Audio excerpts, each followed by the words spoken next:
Pada ngapain nih? Lagi mau buat tugas ekonomi. Tugas apaan tuh? Tugas video.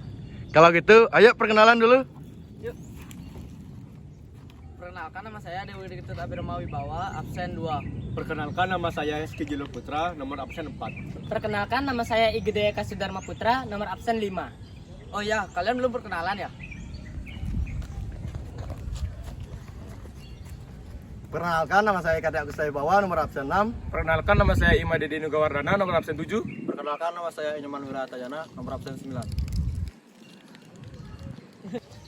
Di sini kelompok kami akan membahas tentang materi 2.4 tentang masalah kemiskinan di Indonesia. Pada nomor pertama, apa saja sih permasalahan yang memengaruhi masalah kemiskinan di Indonesia? Yaitu terdapat tentang indeks pembangunan manusia atau IPM, inflasi, dan pengangguran. Soal yang kedua, berdasarkan informasi yang telah kamu peroleh, analisislah faktor yang menyebabkan masih tingginya angka kemiskinan di Indonesia pada 2 tahun terakhir. Berdasarkan catatan BPS, kenaikan tingkat kemiskinan selama periode Maret hingga September 2022 disebabkan oleh beberapa faktor. Di antaranya, yang pertama, penyesuaian harga bahan bakar minyak atau BBM. Pada tanggal 3 September 2022, pemerintah menaikkan harga untuk jenis bahan bakar Pertalite, Solar, dan Pertamax. Penyesuaian harga BBM ini berpengaruh pada kenaikan harga bensin, solar, dan ongkos angkut. Selain itu, penyesuaian BBM ini juga berdampak pada inflasi. BPS mencatat inflasi pada bulan September 2022 sebesar 1,17% dan 5,95% YoY. Yang kedua, ada kenaikan harga eceran komoditas bahan pokok. BPS mencatat secara nasional jika dibandingkan dengan Maret 2022, harga eceran 5 komoditas bahan pokok yang mengalami kenaikan diantaranya beras naik 1,46%, harga gula pasir naik 2,35%, harga telur ayam naik 19,01%, dan harga cabai merah naik nyaris setengah kali lipat sebesar 42,60%. Kenaikan harga ini merupakan dampak dari penyesuaian harga bahan bakar minyak atau BBM yang mengalami kenaikan di bulan yang sama. Yang terakhir adalah nomor 3, tingginya angka penduduk kerja terdampak pandemi PHK. Sepanjang 2022 September, terjadi pemutusan hubungan kerja di sektor padat karya seperti industri tekstil, alas kaki serta perusahaan dan teknologi. Kejadian ini berpengaruh terhadap tingkat kemiskinan di Indonesia. Belum lagi, memang masa terdapat 4,15 juta orang penduduk usia kerja yang terdampak pandemi pada Agustus 2022.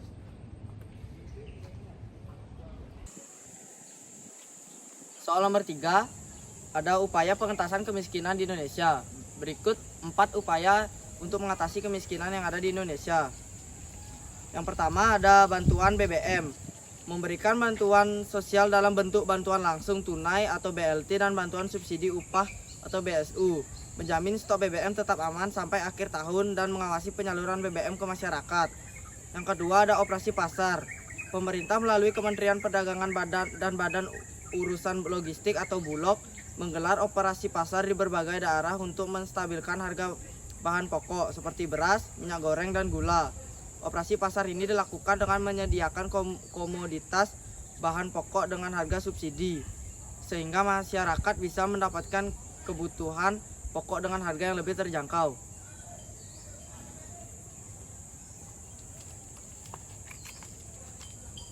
Yang ketiga, peningkatan cadangan beras pemerintah (CBP). Bulog meningkatkan cadangan beras pemerintah untuk mengantisipasi lonjakan harga beras. Jika terjadi lonjakan harga beras di pasar, pemerintah menggunakan cadangan ini untuk melakukan intervensi pasar, menambah pasokan beras, dan menjaga kestabilan harga beras di pasar. Yang keempat, ada bantuan sosial dan bantuan langsung untuk membantu masyarakat miskin yang paling terdampak oleh kenaikan harga. Pemerintah meluncurkan berbagai program bantuan sosial, termasuk bantuan langsung tunai atau yang disebut BLT dan program Keluarga Harapan yang disebut PKH. Bantuan ini ditujukan untuk menjaga daya beli masyarakat miskin selama kenaikan harga bahan pokok berlangsung.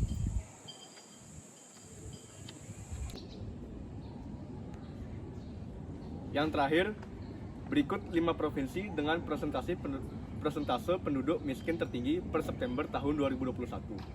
Yang pertama ada Aceh sebesar 15,53%, yang kedua ada Maluku sebesar 16,3%, Yang ketiga ada Nusa Tenggara Timur sebesar 20,44%. Yang keempat ada Papua Barat sebesar 21,82%. Dan yang terakhir Papua sebesar 27,38%. Provinsi di Indonesia dengan tingkat kemiskinan paling tinggi jatuh kepada Papua sebesar 27,38%. Penyebab tinggi kemiskinan di provinsi tersebut ialah yang pertama, pertumbuhan ekonomi yang lambat.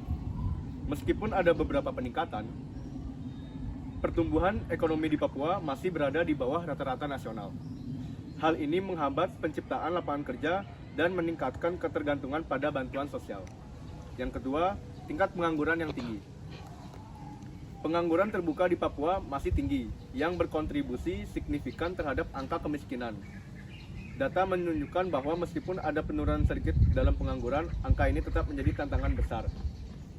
Yang ketiga, keterbatasan akses pendidikan dan kesehatan. Banyak daerah di Papua yang sulit dijangkau, sehingga akses terhadap pendidikan dan layanan kesehatan menjadi terbatas. Hal ini mengakibatkan rendahnya indeks pembangunan manusia dan kualitas hidup masyarakat. Lalu, infrastruktur yang kurang memadai. Keterbatasan infrastruktur seperti jalan, transportasi, dan fasilitas umum lainnya menghambat mobilitas dan akses masyarakat terhadap pasar, pendidikan, dan layanan kesehatan. Dan terakhir, ketimpangan pendapatan.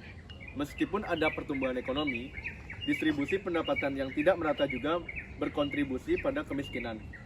Sebagian besar kekayaan terakumulasi pada segelintir orang atau kelompok, meninggalkan sebagian besar populasi dalam keadaan miskin.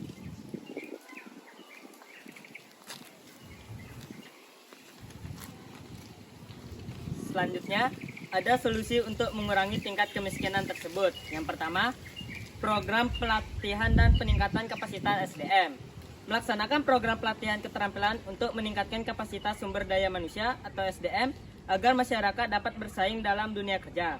Program vokasi dalam dunia kerja, program vokasi dan pelatihan keterampilan dapat membantu menciptakan lapangan kerja baru. Yang kedua, ada bantuan sosial yang terarah. Penyaluran bantuan sosial melalui program-program seperti program keluarga harapan atau PKH harus dilakukan secara terarah untuk memastikan bantuan sampai kepada mereka yang paling membutuhkan. Ini termasuk rehabilitasi sosial bagi kelompok berkebutuhan khusus. Yang ketiga, ada pendampingan ekonomi desa. Mendorong pengembangan ekonomi lokal melalui pendampingan desa, peningkatan kapasitas pengolahan anggaran desa, serta penguatan kelembagaan masyarakat untuk mengelola sumber daya secara efektif. Dan yang terakhir, dukungan regulasi dan kebijakan pemerintah. Pemerintah perlu mengeluarkan regulasi yang mendukung pengentasan kemiskinan ekstrim serta memastikan implementasi program-program tersebut berjalan dengan baik. Ini termasuk penetapan lokasi kawasan kemiskinan ekstrim dan pembentukan tim koordinasi penanggulangan kemiskinan. Dengan menerapkan solusi-solusi tersebut secara terintegrasi, diharapkan tingkat kemiskinan di Provinsi Papua dapat berkurang secara signifikan dalam waktu dekat. Sekian Dari kelompok kami. terima Kasih.